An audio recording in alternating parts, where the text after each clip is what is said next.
a nuestros amadísimos y queridísimos hermanos de la Iglesia Interamericana en Apartadó, Barrio Pueblo Quemado, honorable pastora de nuestra Santa Iglesia, Reverenda Viviana. Gracias a Dios por permitirme comunicarme con usted y también con su cuerpo pastoral o junta o concilio local, y a la vez a la iglesia en general, para dirigirme a ellos hoy con la palabra de Dios bajo el tema que usted ha asignado sobre la integridad. Y la integridad de la que voy a estar hablando en este día fundamentalmente se centra en la integridad moral. Y esa integridad moral la voy a estar enfocando bajo el tema la integridad, un no hacer. La integridad, un hacer. Y la integridad, un servir.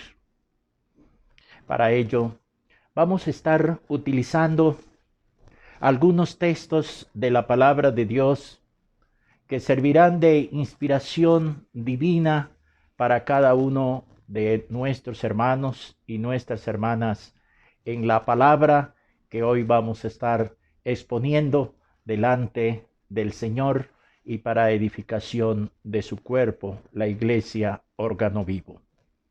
Señor, permite que tu palabra en este día pueda hablarnos a cada uno de nuestros corazones.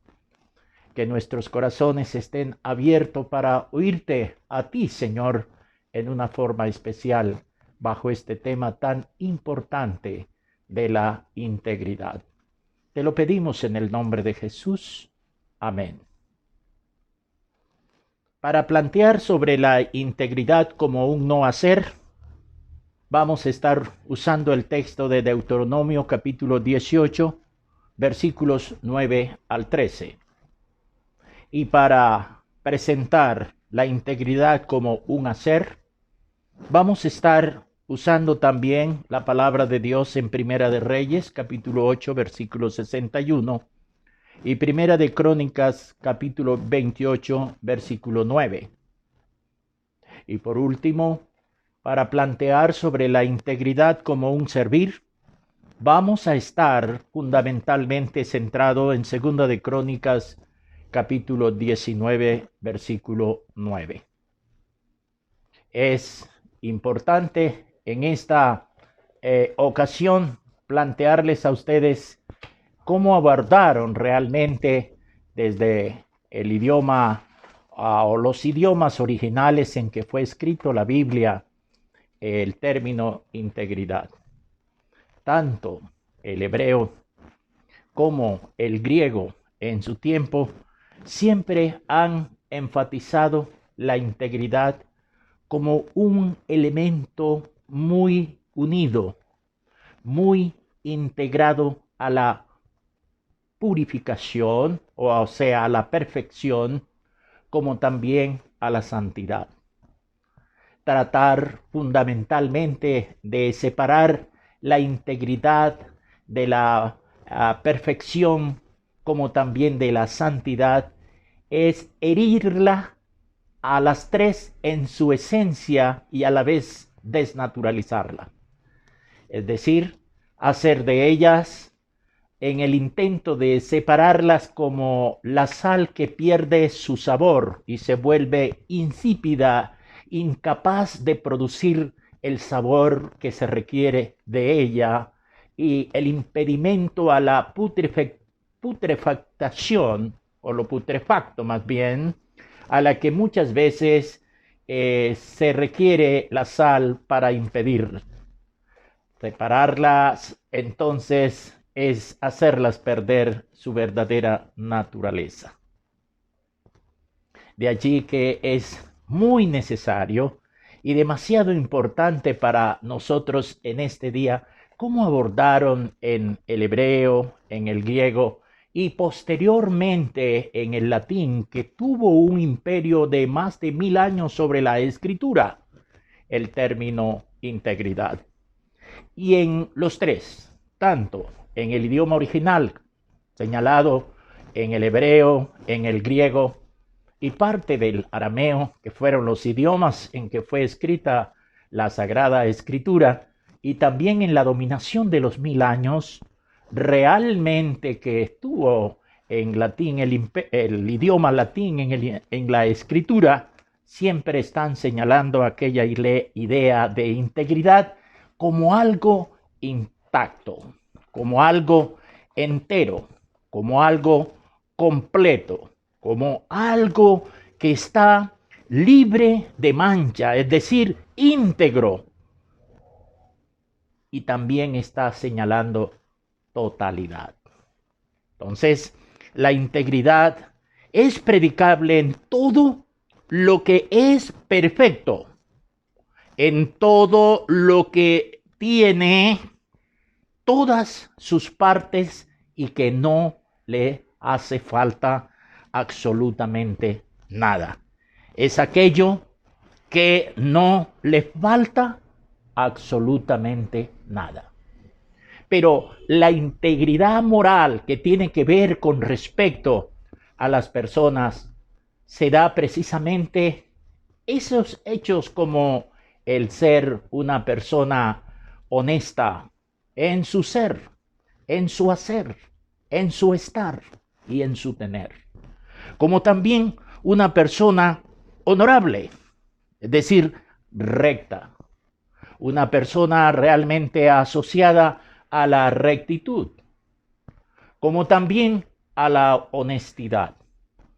De tal manera que nosotros podamos encontrar que la integridad, que echa sus raíces profundas sobre la rectitud y la honestidad, solo es posible florecer cuando ésta se centra en estos fundamentos que a la vez soportan la justicia, la equidad y la confiabilidad.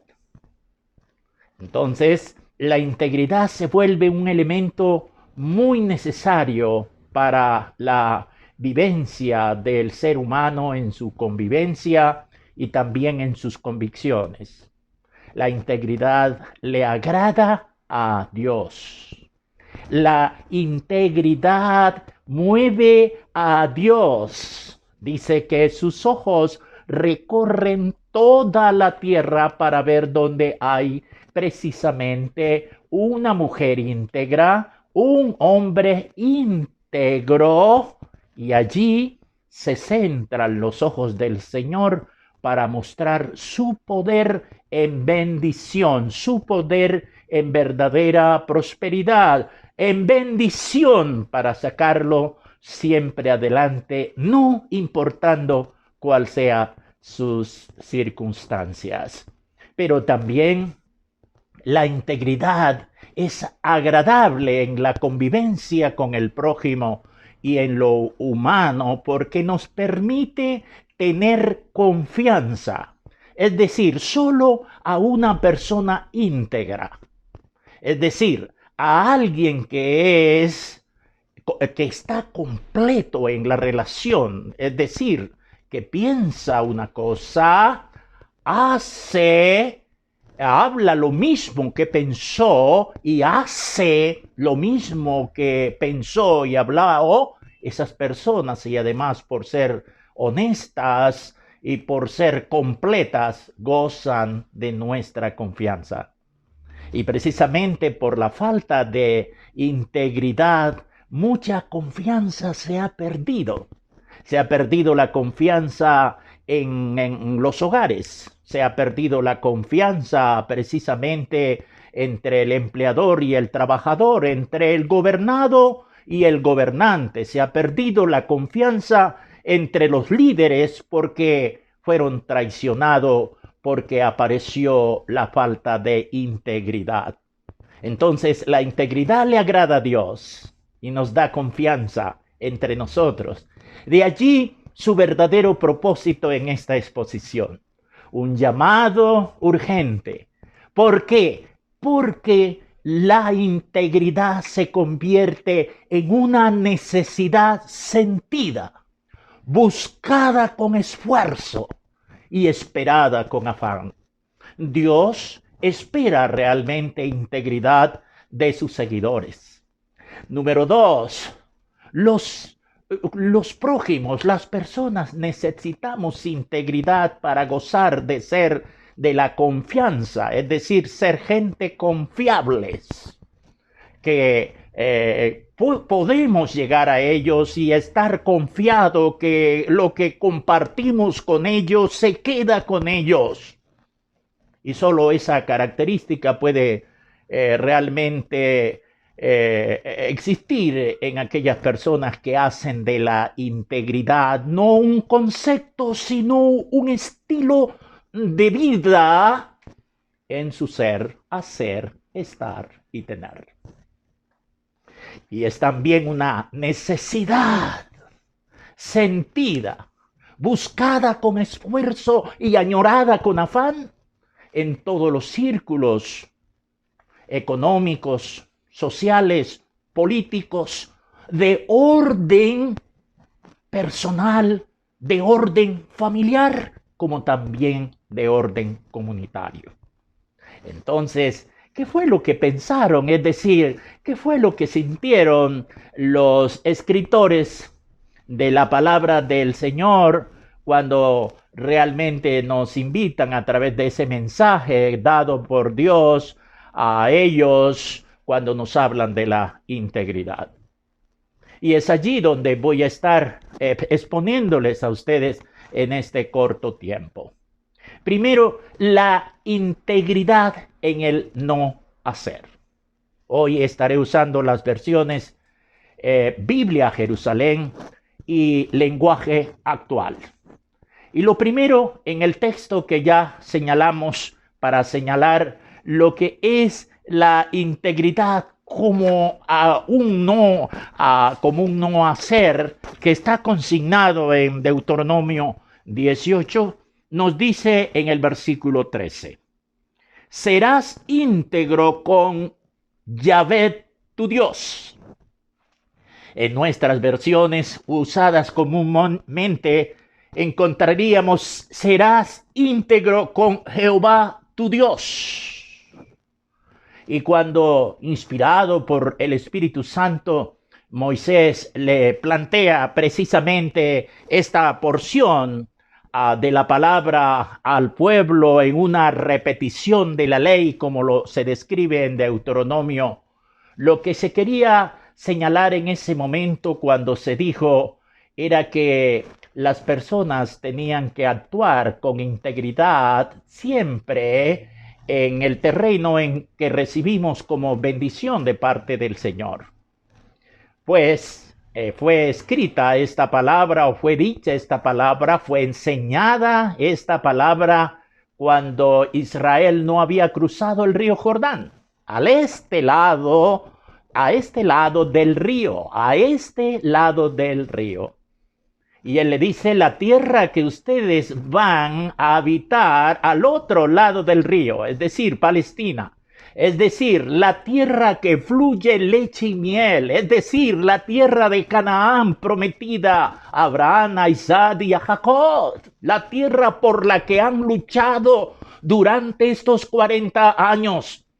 En esa tierra, dice, hay prácticas que no son de agrado al Señor. Y por eso el Señor le está diciendo, quiero la integridad de ustedes en el sentido de que esas prácticas que hacen allí en esos habitantes a la tierra que fluye leche y miel y en ese lugar de la tierra de Palestina y de Canaán, ustedes no practicarán las abominaciones que allí se hacen. ¿Y cuáles eran esas abominaciones? Leo entonces la versión del lenguaje actual y que dice de la siguiente manera: cuando entren en el territorio que Dios va a darles, se encontrarán con gentes que allí viven, que tienen costumbres terribles que no agradan a Dios. Por ejemplo, esa gente entrega a sus hijos para quemarlos en honor de sus dioses. Esos hombres se han entregado a la práctica de la brujería y la hechicería y creen que pueden adivinar el futuro. Además de sus brujerías, consultan a los espíritus muertos para pedirles consejos. Pero ustedes deben ser diferentes. No deben practicar dichas costumbres. La integridad aquí, un no hacer. Un no hacer. No hacer lo abominable.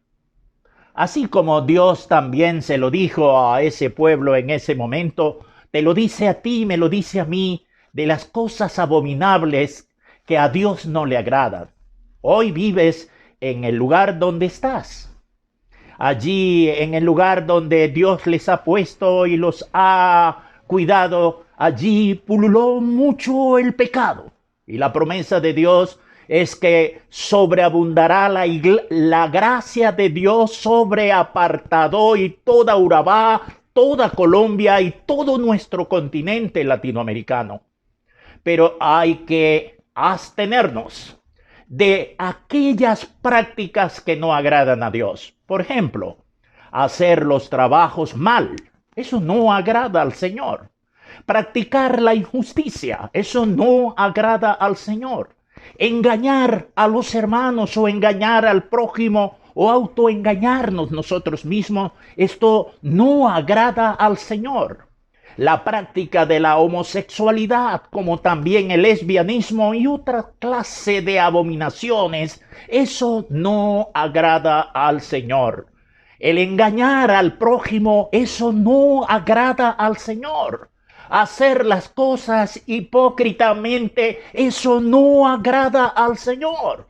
No agrada al Señor que el esposo engañe a su esposa, la esposa engaña a su esposo. No agrada al Señor. No agrada al Señor la lucha o la pelea y la contienda en los hogares. No agrada al Señor aquellas contiendas y rivalidades dentro de la comunidad. No agrada al Señor todas estas prácticas que destruyen la vida y esclavizan al hombre. No agrada al Señor la orgía, la concupiscencia. No agrada al Señor aquellas prácticas deshonestas que se hacen en la administración pública, en la administración privada. No agrada al Señor la falsificación de documentos. No agrada al Señor decirle al pueblo una cosa cuando los fines que se persiguen son otras cosas. Eso no agrada al Señor y por eso su llamado es contundente. Ante los ojos de Dios están todos nuestros pensamientos, todos nuestros actos, como también todas nuestras motivaciones, intenciones y fines. Y por lo tanto, debemos actuar en integridad, porque Dios escudriña los corazones y porque Dios discierne los pensamientos. Entonces, la integridad aquí se está presentando como un no hacer lo que no agrada al Señor. Pero dice también en la misma versión que estoy utilizando de Biblia Jerusalén, allí en el segundo texto de Primera de Reyes, capítulo 8, versículo 61, y dice así: y vuestros corazones estén enteramente con Dios, nuestro Dios, marchando según sus decretos y guardando sus mandatos. Gloria sea al Señor. Aquí la integridad. La integridad es un hacer. Y el hacer primero que se debe hacer aquí es obedecer al Señor.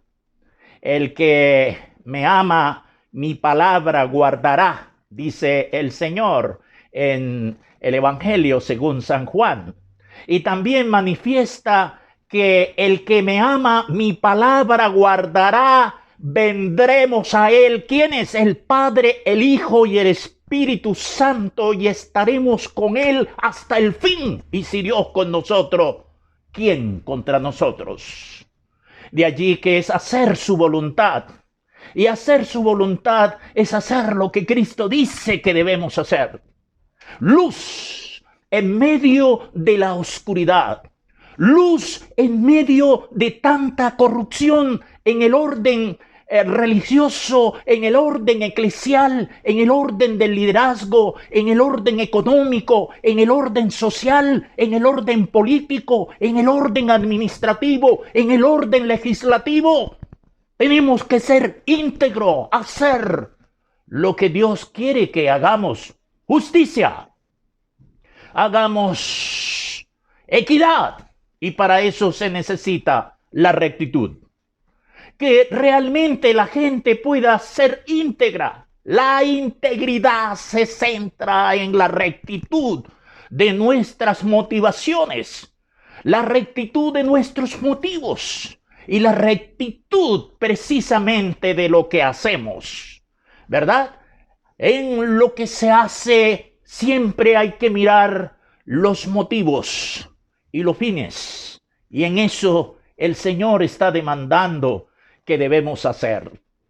En aquel tiempo también se planteó esta parte de las Sagradas Escrituras o de la Sagrada Escritura. Era en el momento en que Salomón está erigiendo allí, dando la inauguración del templo, y allí manifiesta estas hermosas palabras. Hay que el corazón de nosotros entregarlo a Dios, y ese es un hacer necesario. Dame, hijo mío, tu corazón, es un hacer, ¿verdad? Y el corazón que habla aquí es la esencia de lo que tú eres, la esencia de lo que tú haces, la esencia de la posición en que estás y la esencia también de lo que tienes. Dame, hijo mío, tu corazón. Dios quiere entonces ayudarnos en esta parte tan importante. Pero también dice la palabra del Señor allí en Primera de Crónicas, el versículo enunciado en la primera parte, y dice: y tú, Salomón, hijo mío, reconoce al Dios de tu Padre, sírvele con un corazón entero y con un ánimo generoso, porque Dios sondea los corazones y penetra en los pensamientos en todas sus formas. Al plantear esta palabra tan maravillosa que allí el Señor está planteando, que la integridad, aparte de ser un no hacer y un hacer, es también un servir. Pero al Señor hay que servirle con integridad, es decir, con nuestro pensamiento, con nuestras palabras, con nuestros hechos, y algo tan unido entre lo que pensamos, lo que hablamos y lo que hacemos, que honren y glorifiquen al Señor. Y al Señor hay que servirle así. Cuando tú no sirves al Señor con integridad, muchas veces lo puedes estar haciendo por fines diferentes, con propósitos distintos. Pero sabes que servir a Dios sin integridad es una pérdida de tiempo. Y por eso hoy el llamado es que tú puedas servir al Señor con un corazón entero, con un corazón completo, con un corazón íntegro. actuando siempre con honradez, con amistad, con un concepto amplio de lo que es ser un hombre puro en su trato, un hombre puro en la convivencia con los demás, ya sean con sus hermanos en la fe, con sus ministros, con sus ministras, con sus fieles, con sus seguidores, con sus amigos, con sus compañeros de trabajo, con sus empleadores, con sus gobernantes o los gobernantes con su pueblo, los empleadores con sus trabajadores, los ministros con sus creyentes, los prójimos entre sí y los creyentes con sus líderes. Entonces, para concluir, quiero plantearles a ustedes que la integridad es una necesidad sentida, exigida también por Dios, porque Él le agrada la integridad, y allí donde hay integridad, los ojos de Dios están presentes y todo su poder para hacer posible todas las cosas. Pero también nosotros en nuestra convivencia donde estamos necesitamos ser íntegro para ganar la confianza. Nadie confía en un mentiroso, en un engañador, en un estafador, en alguien que se burla de la gente y en alguien cuya intención y cuyos propósitos y fines son perversos y corrompidos. Por eso, luchemos hoy y pidámosle al Señor que nos ayude para servirle con integridad, para hacer las cosas que a Él le agradan con integridad y para practicar aquellas cosas que de verdad a Dios le agradan y que nos permiten abstinencia total en el ser, hacer, estar y tener con respecto a aquello que a Él no le agrada. La integridad es una necesidad sentida, una necesidad buscada con esfuerzo y añorada con afán. Que Dios les bendiga a todos. Y espero que la palabra compartida haya motivado nuestros corazones para ir profundizando más en la integridad que la hemos definido hoy como un no hacer, un hacer y un servir delante del Señor. La integridad en el sentido moral. Dios les bendiga y muchas gracias por la oportunidad presentada.